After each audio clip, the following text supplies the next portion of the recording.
মিঠিজোড়া ধারাবাহিকে আমরা দেখেছি সকাল হয়ে গেছে, জঙ্গলের মধ্যেই নদীর পাড়ে বসে আছে ক্রান্তি ভাই। সেখানে ও নানান রকম চিন্তায় ব্যস্ত। এই যে মীনাক্ষীকে এনেছে, ঠিক হলো কি না, মেয়েটা কেমন, পুলিশে ধরিয়ে দেবে না তো, এইসব নানান রকম চিন্তা তাড়া করে বেড়াচ্ছে। সেই সময় নীলু ওখানে এসে ক্রান্তি ভাইকে বলছে, আপনি এখানে, আমি কি এখানে একটু বসতে পারি? বলেছে, হ্যাঁ বসো। ওর জীবনের কথা বলতে চায়, কেন ওকে তুলে আনলো, ও তো সেরকম পরিবারের মেয়ে না। ওরা ভেবেছিল ও কোনো বড়লোক ঘরের মেয়ে হবে, এরা টাকা দাবি করবে, মেয়েকে ওরা ছাড়িয়ে নিয়ে যাবে। কিন্তু দেখলো সেরকম ঘরের ও মেয়ে না, বাড়ি থেকে তাড়িয়ে দিয়েছে। ওর জীবনে ঘটনাগুলো বলতে শুরু করেছে। ও ওর দিদিভাইকে খুব হিংসে করতো। দিদিভাইকে প্রত্যেকটা মানুষ অসম্ভব ভালোবাসে, ওকে কেন ভালোবাসে না? ওর ছোট বোন, তাকেও সবাই ভালোবাসে, দাদাভাই আছে, দিদিভাই অন্ত সকলে প্রাণ, সেটা ওর সহ্য হতো না। তাই এত হিংসে, এত জ্বালা। দিদিভাই সংসারটা নষ্ট করতে চেয়েছিল কিন্তু পারেনি। অনির্বাণদা দিদিভাইকে অসম্ভব ভালোবাসে, অনেকবারও ক্ষতি করতে চেয়েছিল কিন্তু ওদের জুটিটা ভাঙেনি। এমনকি বলেছে যেদিন দিদিভাইয়ের বিয়ে সূর্যর সাথে, সেই দিন ওর বাবা মারা গেছে। তাই বাধ্য হয়েছে আমার সাথে বিয়ে দিতে ওর ভালোবাসার মানুষকে, কারণ বাড়িতে কেউ চাকরি করে না। দাদাভাই অসুস্থ হয়ে পড়েছিল, হুইল চেয়ারে ছিল, ও গোটা সংসারের দায়িত্বটা কাঁধে নিয়েছে। তখন কান্তিভাই বলেছে, তোমার দিদি তো তোমার ভালোর জন্যই বিয়ে দিয়েছিল, তার সাথেও তুমি সংসারটা করতে পারলে না, সেখানে তো তোমার দিদি ঢোকেনি। তখন ও জানিয়েছে যে সূর্য দিদি ভাইকেই ভালোবাসতো, আর আমার সাথে সংসার করতো ঠিক, কিন্তু আমাকে ওই শোকেসে সাজিয়ে রাখার মতো করে রেখেছিল। ভালোবাসাটা ছিল দিদিভাইয়ের প্রতি, কিন্তু ও নিজে কোনোদিন ভালো থাকার চেষ্টা করেনি। নিজের দোষ ত্রুটি সমস্তগুলো ও ক্রান্তির কাছে স্বীকার করলো। ক্রান্তি ভাবছে এইরকম একটা মেয়ে, ওই জন্যই বাড়ি থেকে তাড়িয়ে দিয়েছে। তাও ক্রান্তি বলল, দেখো তুমি যাই বলো না কেন, আমার মনে হচ্ছে তোমার পরিবারের লোকজন তোমাকে খুঁজছে। পুলিশ হয়তো তোমার খোঁজ করবে, খুঁজতে খুঁজতে যদি চলে আসে তাহলে আমরা বিপদে পড়ে যাব। আমি তোমাকে ছেড়ে দিয়ে আসবো। বলল যে, না না, আমার খোঁজ কেউ করবে না, আমি এমন সব কাণ্ড করেছি, আমাকে বাড়ি থেকে তাড়িয়ে দিয়েছে। তখন ক্রান্তি বলল, আমার মনে হয় না যে তোমার কেউ খোঁজ করবে না, তোমাকে ওরা ভালোবাসে, তুমি হয়তো সেটা বুঝতে পারছো না, ওরা ঠিক তোমার খোঁজ খবর করবে। নীলু কিছুতেই ফিরে যেতে চায় না, বলেছে যে আমি কোথাও যাব না, আমি এখানেই থাকবো। রাগ করে চলে গেছে। ক্রান্তি খুব বিপদে পড়েছে, ভাবছে এ আবার কেমন মেয়ে, ফিরিয়ে দিতে চায় তবু যেতে চায় না।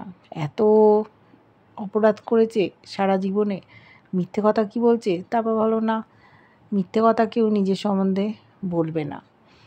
ওদিকে দেখেছি যে রায় বৌমনির সাথে ডাক্তার দেখাতে গেছিল, তারপর বাড়ি ফেরার পথে সল্টলেক যাচ্ছে, যে গয়নার দোকানে একজনকে কিডন্যাপ করে নিয়ে গেছিল সেই মেয়েটা নীলু কিনা এটাই জানার চেষ্টা করছে। ওদিকে স্রোতও চিন্তা করেছিল যে আমিও সোনার দোকানে যাব, সেখানে গিয়ে দেখব ওটা মেজদি ভাই কিনা। যখন চলে এসছে সল্টলেক, দেখছে সামনেই স্রোতকে দেখে ওরা অবাক।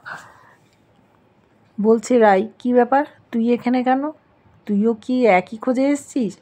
দুই বোনের কত মিল। বলল, হ্যাঁ আমিও এসছিলাম, তুইও কি সেই জন্য? বলল, হ্যাঁ, যে মেয়েটা কিডন্যাপ হয়েছে সে নীলু কিনা জানতে এসছে দুই বোন। স্রোতের মুখটা শুকনো, বলছে, দিদিভাই আমি তো গেছিলাম, তোকে আর কষ্ট করে যেতে হবে না। আমি ওদের দিদিভাইয়ের অর্থাৎ মেজদিভাইয়ের ছবি দেখিয়ে জিজ্ঞেস করেছি যাকে কিডন্যাপ করে নিয়ে গেছিলো মেজদিভাই কিনা। ওরা বলেছে না না, এমনকি যে মহিলার কাছে দিদিভাই অর্থাৎ মেজদিভাই গয়না বিক্রি করতে এসেছিল সে তখন ছিল না, ওর নাকি বিয়ের ঠিক হয়েছে, কিন্তু আমি ওর ফোন নাম্বারটা নিয়ে এসেছি। রায় চিন্তায় বলছে, তুই তাকে জিজ্ঞেস কর, চ তার বাড়িতে যাই। বললো না রে, ও উত্তরবঙ্গে থাকে, আমরা কি করে যাব। বললো তাহলে তুই ওকে মেসেজ কর, নাহলে আমাকে নাম্বারটা দে, আমি মেসেজ করছি। স্রোত দেখছে বিপদ। বললো তুই একদম চিন্তা করিস না, ওটা মেজদিভাই ছিল না, তুই বাড়ি চলে যা। বৌমণিকে বললো তুমি ওকে নিয়ে যাও। তখন বললো তুই যাবি না। বললো না আমি যাব না, আমার ক্লাস আছে, আমার এক্ষুনি বন্ধু আসবে, ও আমাকে নিয়ে যাবে। জোর করে পাঠিয়ে দিল রায়কে। রায় খানিকটা নিশ্চিন্ত হলো, বলল তুই কিন্তু আমায় জানাবি। বৌমণিও কিছু একটা সন্দেহ করছে, কিন্তু কিছু বলল না। স্রোত যখন চলে গেছে, রায় ফোন করেছে সার্থককে, তুমি শিগগির এসো, আমাকে নিয়ে যাও, আমার ভালো লাগছে না। ও কান্নায় ভেঙে পড়েছে। নীলুকে ডাকাত দল তুলে নিয়ে গেছে, এটা ও মেনে নিতে পারছে না। যতই হোক দিদি তো কষ্ট পাচ্ছে। ওদিকে চলে গেছে রাই বাড়িতে। ও ভাবছে যাক, ওটা নীলু তো ছিল না, আমি আর নীলুর কথা ভাববো না, বরং আজকে চাইনিজ রান্না করি। ডেকেছে নমিতাদিকে, আমি চাইনিজ রান্না করব, তুমি শিগগিরই জিনিসপত্র কিনে আনো। ও বলছে খবরদার না, তুমি একেবারে রান্নাঘরে যাবে না, দাদাবাবু তাহলে রাগ করবে। বললো যে অনির্বাণ আমার হাতে চাইনিজ খেতে ভালোবাসে, আমিই করব, তুমি নিয়ে এসো না, তুমি হাতে হাতে সাহায্য করবে। নীলুর কথা ও আর ভাববে না, ওর জীবনে ফিরিয়ে আনবে না। ওটা যখন নীলু নয়, তাহলে আর চিন্তা করার কারণ নেই, ও নিশ্চয়ই বন্ধুবান্ধবদের সাথে রয়েছে, এটাই ও চিন্তা করলো। চিন্তা করে ও একটু স্বস্তির নিঃশ্বাস ফেলল। ওদিকে স্রোত ভেঙে পড়েছে। সার্থক চলে এসছে, গাড়িতে উঠিয়েছে। সার্থককে তখনও বলেনি যে কি হয়েছে। সার্থক বুঝতে পারছে না এত কেন কাঁদছে। বলছে কি হয়েছে তুমি বলবে তো, দিদি ঠিক আছে তো। বললো হ্যাঁ দিদি ঠিক আছে। বলছে আমি কি তোমাকে বলবো আমি বুঝতে পারছি না। বলছে কেন, কি হয়েছে বলো। তখন বলেছে যে আমি ওই সোনার দোকানে গিয়েছিলাম, যে দোকানের খবরটা বারবার নিউজে দেখাচ্ছে। বলল তুমি ওখানে গেছিলে কেন। তখন বলল ওদেরকে আমি মেজদিভাইয়ের ছবি দেখিয়েছি, আর যাকে কিডন্যাপ করে নিয়ে গেছে সেটা মেজদিভাই। বলছে কি বলছো তুমি। বলছে হ্যাঁ আমি সত্যি কথাই বলছি, দিদিভাইও এসেছিল খোঁজ করতে, কিন্তু দিদিভাইকে আমি বুঝিয়ে পাঠিয়ে দিয়েছি। ও যদি জানতে পারে তাহলে ওর শরীর খারাপ হবে, সাথে বাচ্চাটারও ক্ষতি হবে, আমি এটা চাই না। কান্নায় ভেঙে পড়ছে। সার্থক বোঝানোর চেষ্টা করছে, বলছে দাঁড়াও আমি বাবাকে ফোন করছি, ওদের বড় পুলিশ অফিসার আছে, তাকে বলবে ঠিক মেজদিকে ওরা উদ্ধার করে আনবে। কি অবস্থায় আছে, ডাকাত দল নিয়ে গেছে, বেঁচে আছে না মেরে ফেলেছে, সেই চিন্তায় দুঃখ করছে। বলছে তুমি কিছু মনে করছো না তো, মেজদি ভাই এত অন্যায় করেছে তারপরেও আমি এরকম ভেঙে পড়ছি। বলছে এটাই তো স্বাভাবিক, তোমাদের রক্তের সম্পর্ক, দেখো তোমরা দুই বোনই খোঁজ করেছো। ও দিদিভাইকে জানাতে চায় না। বলছে অনির্বাণদাকে বলতে হবে, যদি পুলিশ ওদের খবর দেয় অনির্বাণদা একটু সাবধান হয়ে যাবে, দিদিভাইকে কিছুতেই বলা যাবে না। নানান রকম প্ল্যান করছে কিভাবে আটকানো যায়। ওদিকে নীলু দিব্যি ওদের সাথে মিলেমিশে আছে, কিন্তু ওকে কেউ রাখতে চায় না। সকলেই ভাবছে যে হয়তো ও পুলিশ এনে ধরিয়ে দেবে। ক্রান্তি ভাইকে বলেছে যে আমাকে কি ওরকম মনে হয়, আমি তো বড় রাস্তার দিকে চলে গেছিলাম, ওখানে গাড়িও দেখতে পেয়েছি, আমি যদি একটু অপেক্ষা করতাম যে কোনো একটা গাড়ি করে আমি চলে যেতে পারতাম, আমি তো পুলিশ নিয়ে আসতে পারতাম।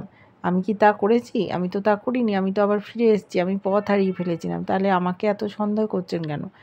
আমাকে আপনাদের দলে নিয়ে নিন, আমাকে ট্রেনিং দিন, কি করতে হবে বলুন। কান্তিভাই বলছে দাঁড়াও, আগে দেখি তুমি আমাদের উপযুক্ত কিনা, তারপর আমরা যদি কোনো বিপদে পড়ে যাই তখন কি হবে, এতগুলো মানুষ। আর বলছে আমাদের দলটা এতটা ভালো কাজ করে না, দেখো পুলিশের গুলির ওপর আমরা বেঁচে আছি, যে কোনো সময় আমাদের মেরে ফেলতে পারে। এই কদিন আগে আমাদের দুটো লোক কিন্তু পুলিশের গুলিতে মরে গেছে, আমাদের অনেক অপারেশন করতে হয়, তাই তুমি কি এসব পারবে? তুমি শহরে থাকা মানুষ, আর আমরা জঙ্গলে যেখানে সেখানে ঘুরে বেড়াই, কোন দিন খাওয়া জোটে কোন দিন জোটে না, এইভাবে থাকি। কিন্তু নীলুর এই জীবনটা ভালোই লাগছে, ওখানে কেউই তো ওকে ভালোবাসা দিত না, সন্দেহ করতো, আর ও সকলের পেছনে লাগতো, ক্ষতি করার চেষ্টা করতো, দিদিভাইয়ের জীবনটা নরক করে দিয়েছিল। সেই জন্য ও আর ফিরে যেতে চায় না শহরে, এই জঙ্গলেই থাকতে চায়। ক্রান্তি ভাইকে দেখে ওর যেন একটা ভালো লাগা তৈরি হয়েছে, এরা মানুষের জন্য অনেক উপকার করে, বড় লোকদের কাছ থেকে জিনিসপত্র চুরি করে নিয়ে এসে এদের বিলিয়ে দেয়। এটাই ওদের দলের মূল লক্ষ্য। ওদিকে স্রোতকে নিয়ে সার্থক বাড়ি ফিরে যাবে, ওর বাবাকে জানিয়েছে, খোঁজ খবর করবে, পুলিশদের জানিয়েছে। আর সার্থক বলে দিয়েছে যে তুমি দিদিভাইকে একটা মেসেজ দিয়ে দাও। মেসেজ দিয়ে দিয়েছে। স্রোত যেন নিজে বলেছে, দিদিভাই আমি ওই মেয়েটাকে মেসেজ করেছিলাম, ও বলেছে না ওটা মেজদিভাই নয়। ওর মনে একবার সন্দেহ হলো, স্রোত তো আমাকে ফোন করতে পারতো, কেন ফোন করলো না, এইরকম মেসেজ করে জানালো। তারপর নিজের মনের সাথেই লড়াই করছে, নিজের মনেই বলছে ও তাহলে ক্লাস করতে ব্যস্ত, সেই জন্যই এরকম মেসেজ দিয়েছে। আমি কেন এত ভাবছি, এত ভাববো না। ও তাই নিজের সংসারের দিকে মন দিয়েছে। এইবার নীলুর কি হয় আমরা দেখতে থাকবো, ওকে কি আদৌ খুঁজে পাবে। কেমন লাগছে ধারাবাহিকটা অবশ্যই জানিও। ভালো লাগলে লাইক কমেন্ট সাবস্ক্রাইব করা, যারা ফেসবুক পেজ থেকে দেখছো ফলো করে সাথে থেকো।